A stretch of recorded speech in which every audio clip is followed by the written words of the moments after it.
অনেকদিন পর এভাবে আমি মাছের ঝোল রান্না করলাম। তো আজকে আমি কীভাবে রান্নাটা করলাম সেটাই আমি তোমাদের সাথে শেয়ার করতে চলেছি।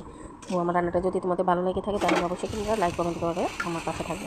তো প্রথমে তোমরা দেখতে পেলে আলু জিরা আর তেজপাতা আমি ফোড়ন দিয়ে দিলাম। তারপরে এটা মশলার মধ্যে আছে একটু জিরা বাটা, একটু গরমমসুরি বাটা, তারপর হলুদ, লবণ, মরিচ আর এগুলো দিয়ে দিলাম। তারপর এগুলি একটু টান হয়ে গেলে একটু বাটা হয়ে গেলে এটার মধ্যে আছে পেঁয়াজ আর কাঁচামরিচ পেস্ট করা।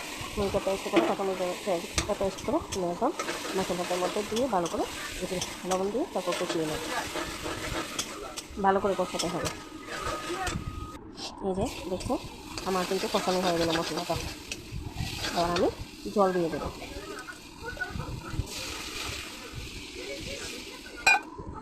পরিমাণ মতন জল দিয়ে তারপর এটা বিলাতি ধনিয়া পাতা। তো দেখো আমার ঝোলটা হয়ে গেলে আমি একটু জল দেবো, মানে আমার করে জল না হলে চলে না। তো তার জন্য আমি একটু জলই রাখবো। তো এখন এইগুলি এই ঝোলটা সেদ্ধ হয়ে গেছে। এখন আমি মাছগুলি দিয়ে দেবো, দিয়ে তারপর আর একটু ভালো করে সেদ্ধ করে নেব। এবার আমি ধনিয়া পাতাগুলি দিয়ে দিলাম। তোমরা চাইলে মাখা রাখতে পারো।